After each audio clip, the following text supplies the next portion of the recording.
장대장TV 시청자 여러분 안녕하십니까, 장대장입니다. 자, 뭐든지 알아야 돈을 번다. 오늘은요 주택연금을 해지하는 사람들이 많이 늘어나고 있다. 보증금을 날릴 수도 있는데 해지를 한다. 자, 그러면은 어쩔 수 없이 해지를 하는 건지 아니면 해지를 하는 게 득이 되는 건지 우리가 이 원인을 안다면은 그걸 우리가 활용을 할 수 있겠죠. 자, 먼저 신문 기사와 저희가 준비한 자료를 가지고 한번 분석해 보도록 하겠습니다. 보증금 날리는데 올해 유독 주택연금 해지 29% 급증. 이유가 뭐냐? 자, 전국민 노후 대책 중 하나로 떠오른 주택연금. 자, 주택연금에 대해서 모르시는 분도 있겠죠. 오늘 우리 방송을 보시면서 주택연금이 뭔가 쉽게 말씀드리면 주택을 담보로 나라에 담보를 맡겨놓고 한 달에 얼마씩 생활비를 받는 겁니다. 그건 이제 가입 방식도 여러 가지고요. 상품도 여러 가지고 거기에 따른 주택 가격에 따라서 얼마씩 받을 수 있느냐, 이게 다 다르겠죠. 예, 그게 바로 주택연금입니다. 자, 2016년 이후 매년 1만 명씩 가입자가 늘며 순항 중입니다. 그대로 살면서 연금을 받는다는 점, 국가가 지급을 보장한다는 점, 아무래도 그 주체가 국가이기 때문에 이 돈을 떼먹지는 않겠죠. 요즘에 뭐 전세금 받아서 도주했다 이런 게 가끔 나오긴 하는데 정부가 도망가지는 않겠죠. 국가이기 때문에 도망갈 수가 없습니다. 부부 중 한 명이 사망해도 감액 없이 지급한다는 점 등이 장점으로 꼽힙니다. 100만 원 받기로했는데 한 명이 사망을 했기 때문에 50만 원만 받으라. 이건 말도 안 되는 정책이겠죠. 담보라는 게 있는 건데 그게 주택담보인데. 그런데 올해는 유난히 중도 해지가 많았다는데요. 집값 상승 때문이라는데 자세히 살펴볼 거예요. 야, 집값이 상승하면은 해지하는 게 뭔가 유리하다. 뭐 이런 취지인 것 같습니다. 계속해서 한번 보도록 하겠습니다. 주택연금은 만 55세 이상이 본인이 소유한 주택을 담보로 맡기고 평생 연금을 받는 상품이다. 국가가 보증하는 대표적인 영모기지다. 자, 2007년 도입했는데 초기의 반응이 시큰둥했다. 1만 명을 돌파하기까지 5년이 걸렸다. 왠지 그런 게 있죠. 내 집인데 이거를 담보로 해가지고 내가 월 얼마씩 받아. 뭔가 찝찝한 거예요. 내 집인데. 또 죽을 때까지 용돈을 받는다는 개념으로 받다 보니까 이건 내가 벌써 죽을 때가 됐나? 뭔가 기분이 찝찝했던 거죠. 근데 그게 이제 시간이 지남으로써 이제 가입자가 늘다 보니까 주변에서 내가 수입이 없고 집 한 채 있는데 이것도 괜찮겠다는 바로 인구가 늘어나지 않았나 하는 생각이 듭니다. 2016년 이후에 매년 1만 명씩 가입자가 늘고 있다. 올해도 흐름이 이어지는 중이다. 더불어민주당 한 의원이 한국주택금융공사로부터 받은 자료에 따르면 올해 1월에서 8월 주택연금 가입자 수는 6,636건, 월 평균 지급액은 114만 7천 원으로 집계됐다. 평균입니다. 주택연금은 주택 가격이 9억 원 이하면 가입할 수 있다. 다주택자도 합산 가격이 9억 이하면 된다. 우리가 보통 보면 다주택자는 안 되는 걸로 알고 있는데 합산해서 9억 이하면 가능하다. 지금은 시가 기준 9억 원인데 공시지가 기준 9억 원을 바꾸는 주택금융공사법 개정안 국회 통과를 앞두고 있다. 자, 얼마 전에 발표했죠. 집값이 많이 오르다 보니까 웬만하면 이제 10억이 넘어가요. 서울 시내에서. 그러면 정부가 이걸 갖다가 노후 어떤 대비로 주택연금이라는 거 만들었는데 이 대상이 얼마 안 되는 거죠. 그러다 보니까 공시가격이라는 거죠. 자, 그러면 시가로 대략 12억에서 13억까지 가입이 가능해질 것으로 전망한다. 뭐 공시가가 뭐 9억이다. 그러면은 지금 현재 서울시내가 현재는 뭐 한 55% 수준이기 때문에 거의 뭐 15억 정도도 가입할 수 있을 정도는 될 것 같습니다. 물론 또 뭐 내년에는 또 공시가격이 오르고 하기 때문에 계속해서 이제 봐야겠죠. 어쨌든 간에 법 개정은 공시가격 기준으로 이제는 한다. 그 대상이 늘어난다고 보기도 그럴 것 같습니다. 그 사이에 집값이 많이 올랐기 때문에. 살면서 받는다는 확실한 장점이 있습니다. 주택담보대출을 받았다가 이 대출이 연체되고 계속 가다 보면 바로 경매에 붙여질 수 있는데 이건 이제 정해진 어떤 룰을 가지고 용돈식으로 받기 때문에 이게 뭐 주택이 경매에 날아갈 일은 없다라는 장점이 있겠죠. 베이비부모 상당수가 본격적으로 은퇴 시기를 마주했다. 노후 준비가 부족한 경우가 적지 않다. 주택연금의 최대 장점은 거주하던 집에 그대로 살면서 연금을 받는다는 점입니다. 참 여러분들의 고민들이 계속해서 뭐 이메일로 오고 있지만 참 억울하신 분들이 많습니다. 우리가 퇴직을 하면 빨리 하시는 분들은 50대, 요즘 40대도 하는데 퇴직 정년이 몇 살입니까? 60세에서 이제 65세 뭐 추진하니 많이 하는데 100세 시대에서 퇴직을 하면 어떻게 해서 이 생활비를 벌겠습니까? 그게 이제 우리나라에서는 이 월세 받는 게 어떻게 보면은 은퇴 후의 준비였습니다. 하나의 직업이었어요.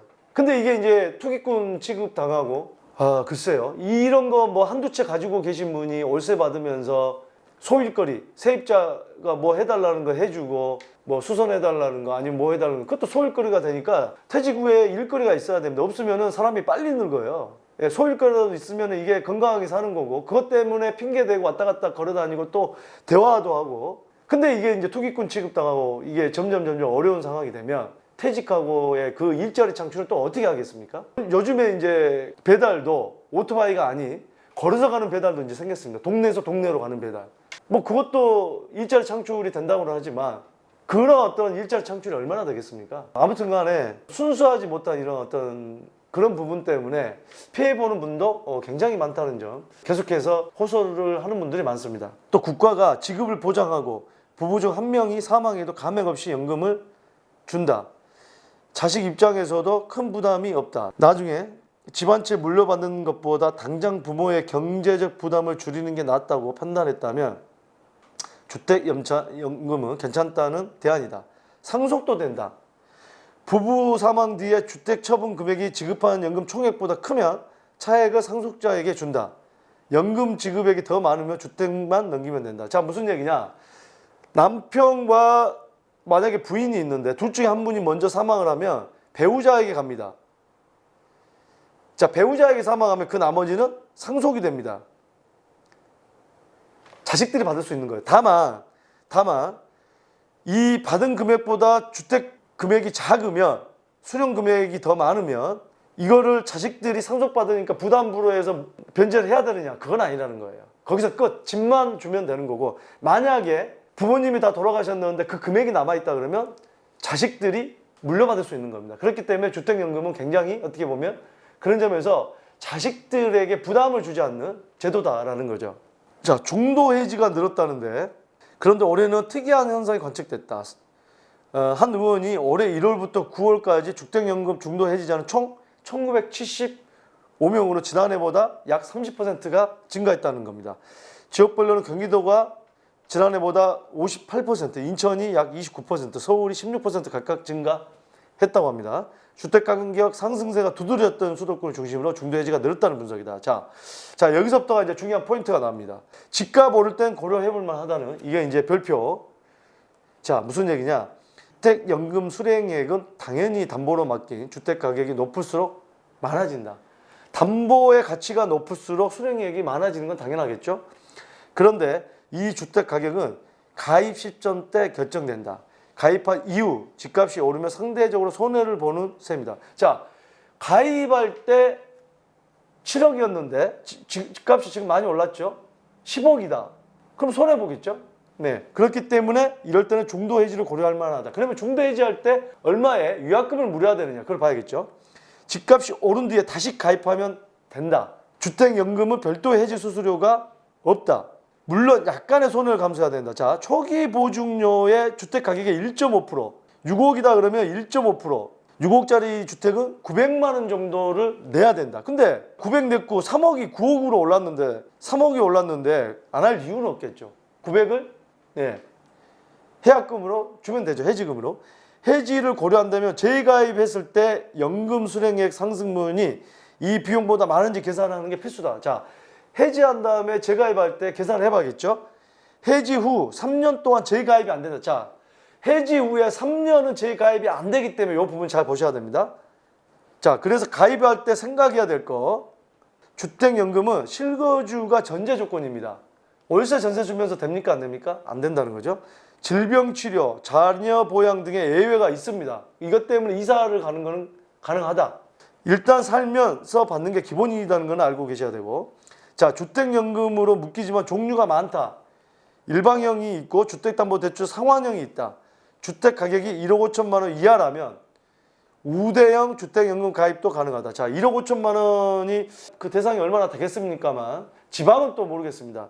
1억 5천만 원 이하라면 우대형 주택연금 가능하다. 이거는 일반 주택연금보다 월 지급금이 최대 20%가량 많다. 자, 저가 주택에 사는 1억 5천만 원의 저가 주택에 사는 분은 월 20% 정도 더 우대를 해준다.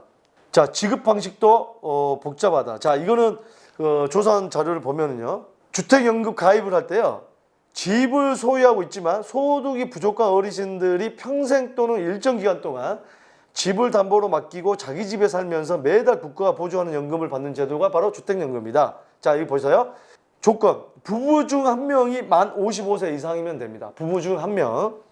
부부 중 한 명이 대한민국 국민이면 돼요. 다문화 가정 가능합니다. 내 와이프가, 내 남편이 외국인이다. 가능합니다.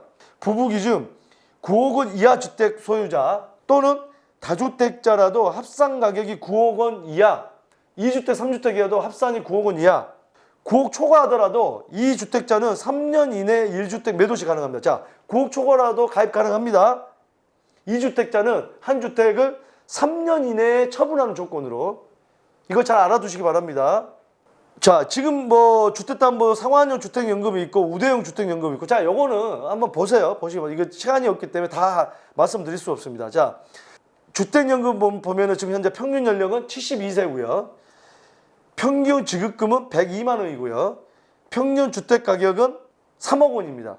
가입자 수는 현재 76,158명이라는 거고요. 자, 70세 기준으로 했을 때 3억 원일 때 92만 2천 원이고 4억 원일 때 122만 9천 원이고요. 자, 65세일 때 3억 원일 때 75만 2천 원, 2억 원이면 50만 원, 4억 원이면 100만 원이 이제 넘어가고 점점 늘어나서, 자, 9억 원이다 그러면은 225만 원, 70세는 270만 원, 네, 65세는 220만 원, 60세는 187만 원 있기 때문에 요 표를 참고 삼아서 대략 내가 지금 주택연금 가입했을 때 월 얼마 정도 받는다, 요 정도는 참고를 하시면 좋을 것 같습니다. 사이트가 있는데 제가 말씀을 드리겠습니다. 여기 보시면 한국주택금융공사 사이트에 들어가면 이렇게 자세하게 소개가 되어 있습니다. 인터넷에서 한국주택금융공사 들어가서 주택연금에 대해서 클릭을 하시면 여러분들이 자세한 설명을 보실 수가 있습니다. 자, 오늘 주택연금에 대한 해지가 늘어나고 있다. 이유를 알면 바로 여러분들이 주택연금 가입할 때, 또 해지할 때 언제 해지해야 되고 어떤 방식으로 가입을 해야 되는지 이 부분에서 많은 바로 혜택을 누리시기 바랍니다. 자, 여러분들의 고민 상담 계속해서 많이 들어오고 있습니다. 이메일로 주시고요. 여러분들의 모든 참여, 적극적인 참여가 있어야 여러 가지 정책도 변할 수가 있습니다. 여러분들의 참여, 댓글 많이 달아주시기 바랍니다. 감사합니다.